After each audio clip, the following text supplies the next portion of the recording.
batuk tak henti-henti. Mes sini ada satu komen best kita nak baca ni.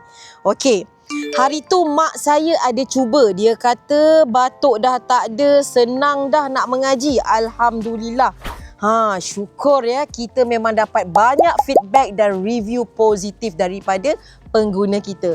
Ini kerana Kus Al-Hindi ni dia memang mengandungi bahan-bahan semula jadi ya, seperti Acacostus, Roselle, cinnamon ya, di mana dia kaya dengan khasiat yang merawat masalah batuk, kahak tebal dan macam-macam lagi. Okey, so kita sempena Merdeka ni HQ ada buat promosi Merdeka di mana jimat RM58 untuk 2 botol. Tapi sebelum tu saya nak remind ya, macam biasa stok kita sangat limited ya. Macam biasa kita kalau sampai habis. Nak import jauh nak sampai kan. Okey, so jangan tunggu lagi, cepat-cepat dapatkan sekarang.